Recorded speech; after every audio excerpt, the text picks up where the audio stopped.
రాష్ట్రాన్ని అప్పుల కుప్పగా మార్చే విధంగా తాజా బడ్జెట్ ఉందని మురవకొండ మాజీ ఎమ్మెల్యే విశ్వేశ్వర్ రెడ్డి విమర్శలు చేశారు. నిన్నటి రోజు అసెంబ్లీలో ప్రవేశపెట్టిన బడ్జెట్పై విశ్వేశ్వర్ రెడ్డి తీవ్ర స్థాయిలో ఆగ్రహం వ్యక్తం చేశారు. ఇప్పటికే 3 లక్షల కోట్లకు పైగా అప్పులు చేసిన ప్రభుత్వం ఇప్పుడు తాజాగా మరో 1,00,000 కోట్లకు పైగా అప్పులు చేస్తామని బడ్జెట్ సాక్షిగా చెబుతోందన్నారు. 3,30,000 కోట్ల రూపాయల బడ్జెట్ ప్రవేశపెట్టారని, అయితే ఆ డబ్బు ఎక్కడి నుంచి చేస్తారో సమాధానం చెప్పాలని, ద్రవ్యలోటు ఈ స్థాయిలో గతంలో ఎప్పుడూ చూడలేదన్నారు. గ్లోబల్ హార్టికల్చర్ హబ్ అంటున్న ప్రభుత్వం ఇప్పటి వరకు నష్టపోయిన హార్టికల్చర్ రైతులకు ఏ న్యాయం చేశారన్నారు. ధరల స్థిరీకరణ నిధికి 500 కోట్లు కేటాయించారంటే రైతుల పట్ల వీరికి ఎంత చిత్తశుద్ధి ఉందో అర్థం చేసుకోవచ్చన్నారు. ఆర్థికవేత్తలు సైతం ఈ బడ్జెట్ని చూసి విస్మయం వ్యక్తం చేస్తున్నారని, ఇది ప్రజలను మోసం చేసే బడ్జెట్ అని విశ్వేశ్వర్ రెడ్డి అన్నారు. ఈ సంవత్సరానికి సంబంధించిన బడ్జెట్ ప్రవేశపెట్టడం జరిగింది. ఈ బడ్జెట్ బ్రహ్మాండంగా ఉందని చెప్పి ప్రభుత్వం వైపు వాళ్ళు ఊదరు కొడుతూ ఉన్నారు. వాస్తవానికి ఈ బడ్జెట్ రాష్ట్రాన్ని మరింత అప్పుల ఊబిలోకి కూర్చేటువంటి బడ్జెట్. ఇది ఒక అప్పుల కుప్పగా ఈ రాష్ట్ర ఆర్థిక పరిస్థితిని దిగజార్చేటువంటి మరొక బడ్జెట్ ఇది. ఈ బడ్జెట్లో ప్రభుత్వం ఇచ్చిన హామీలు ఎంత అరకొరగా సాగుతున్నాయో ఈ బడ్జెట్ కూడా కేవలం అరకొరగానే అమలు జరుగుతుందనేటువంటిది వాస్తవం. ఎందుకంటే 3,32,000 కోట్ల రూపాయలకు పైగా కేటాయింపులు అంచనాలతో ప్రవేశపెట్టబడినటువంటి ఈ బడ్జెట్ భారీ బడ్జెట్. ఇది ఆర్థికవేత్తలే ఆశ్చర్యపోతూ ఉన్నారు. ఈ బడ్జెట్లో ద్రవ్య లోటు, అదేవిధంగా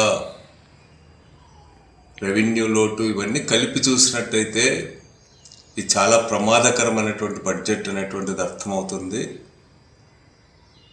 రాష్ట్రం ఏర్పడినప్పటి నుంచి కానీ, ఉమ్మడి రాష్ట్రం ఉన్నప్పటి నుంచి కూడా ఇంత భారీగా ద్రవ్యలోటు గతంలో ఎప్పుడు కూడా చూపలేదు. దాదాపు 1,00,000 కోట్ల రూపాయలు అప్పులు చేయబోతున్నట్టు బడ్జెట్ స్పీచ్ విన్నటువంటి ఎవరికైనా కూడా అర్థమవుతుంది. ఇప్పటికే ఈ ప్రభుత్వం వచ్చినప్పటి నుంచి కూడా 3,12,000 కోట్ల రూపాయలకు పైగా ఈరోజు అప్పు చేయడం జరిగింది. అంతేకాకుండా బయట నుంచి అప్పులు కూడా ఈరోజు ఇతోధికంగా చేస్తూ ఉంది ఏదో ఒక పేరు పైన. ఈరోజు 3,30,000 కోట్ల రూపాయల కేటాయింపులు చూపినటువంటి ప్రభుత్వం ఆ డబ్బంతా ఎక్కడి నుంచి తేబోతున్నారు? పన్నులు వేయబోతా ఉన్నారా, లేకపోతే ఇతర ఏ రూపాల్లో అప్పులు చేయబోతున్నారా? ఎక్కడెక్కడి నుంచి అప్పులు తెస్తున్నారు? దేనిపైన పన్నులు వేస్తూ ఉన్నారు? ఎంత పన్నులు వేస్తూ ఉన్నారు? ఏ విధంగా ఈ కేటాయింపులు ఇవన్నీ కూడా పూర్తి చేయగలనేటువంటి విశ్వాసాన్ని ఎక్కడ కూడా చూపించడం లేదు.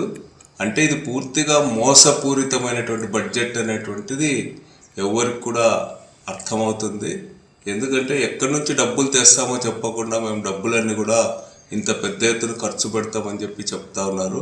ఇన్ని లక్షల కోట్ల అప్పు చేసినా, ఇంత భారీ బడ్జెట్లు చూపినా కూడా ఈరోజు సూపర్ 6 అని ప్రజలకి నమ్మించి హామీలు ఇచ్చి మోసం చేస్తున్నారు ఇప్పటి వరకు.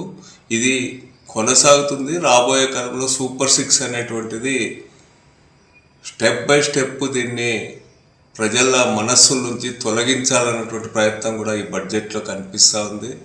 ఆడబిడ్డ నిధి కానీ, నిరుద్యోగ వృత్తి కానీ, లేకపోతే రైతులకు సంబంధించినటువంటి వేటిలో కూడా ఈ ప్రభుత్వం స్పష్టమైనటువంటి మాటలు చెప్పడం లేదు.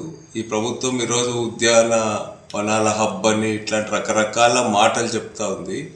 ఆచరణలో ఉద్యాన రైతులు ఈ సంవత్సరం చాలా తీవ్రంగా నష్టపోయినారు. ఉద్యాన పంటలు దేని ధర చూసినా కూడా మామిడి రైతులు నష్టపోయినారు, ఉల్లి రైతులు నష్టపోయినారు, అరటి రైతులు నష్టపోయినారు. ఈరోజు వాళ్ళ స్ప్రింక్లర్స్కి సంబంధించి, లిఫ్టులకు సంబంధించి అన్నీ కూడా ఆచరణలో ఏమాత్రం కూడా అవి ముందుకు పోవడం లేదు.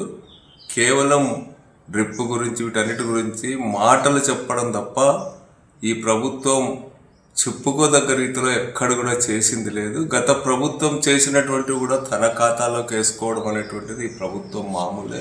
విద్య విషయంలో, మెడిసిన్ విషయంలో, అన్నింటిలో కూడా ఈ ప్రభుత్వం ఈరోజు కేటాయింపులు కూడా తగ్గించి వేసినటువంటి పరిస్థితి ఉంది. గ్రామీణ అభివృద్ధిని చూసినా కానీ, లేకపోతే మహిళలకు సంబంధించినటువంటి దీన్ని చూసినా, ఈరోజు విద్యకు సంబంధించి కూడా 8,000 కోట్ల రూపాయలకు పైగా బకాయిలు ఉంటే ఈ బకాయిలు ఎప్పట్లోగా ఇస్తారు? అసలు ఇస్తారా లేదా?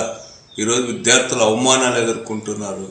దానికి సంబంధించినటువంటి ఎలాంటి సమాచారం కూడా లేదు. ఉద్యోగ భృతి గురించి, నిరుద్యోగం గురించి మాటలు చెప్తున్నారు తప్ప ఆచరణలో ఒక్క అడుగు ముందుకు పోయింది లేదు. ఈ ప్రభుత్వం విధ్వంసం అని చెప్పి 2.5 ఏళ్ళు దాటినా ఇంకా జగన్ మీద పడి ఏడడం తప్ప, జగన్ గారి హయాంలో ప్రజలు ఎంతో ఆనందంగా ఉన్నారు.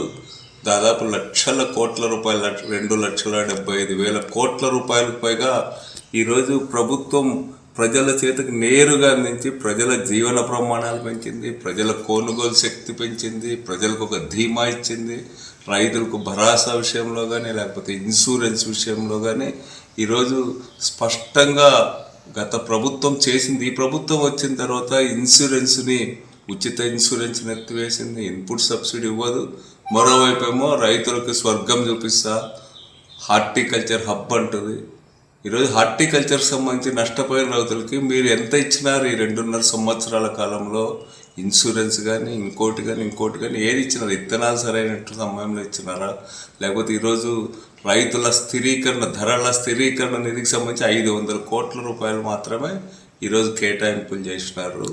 500 కోట్ల రూపాయలతో ధరలను ఏ విధంగా స్థిరీకరిస్తారని చెప్పి నేను అడుగుతాను. ఈరోజు రైతులు కష్టపడి పంట పండించినా కూడా ఈరోజు ధరలు లేక, ఈరోజు ధరలు పతనమై రైతులు తీవ్రంగా నష్టపోతూ ఉన్నారు.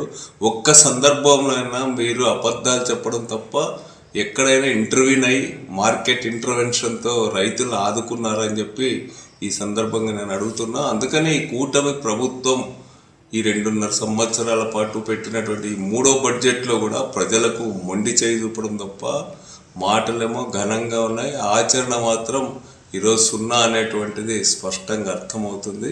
అందుకనే దీర్ఘకాలం ప్రజల్ని మోసపుచ్చలేరు అనేటువంటిది ఇప్పటికైనా కూటమి ప్రభుత్వం అర్థం చేసుకొని వాస్తవాలతో ఆచరణాత్మకంగా ముందుకు పోతే మంచిదని చెప్పి హెచ్చరిక చేస్తుంది.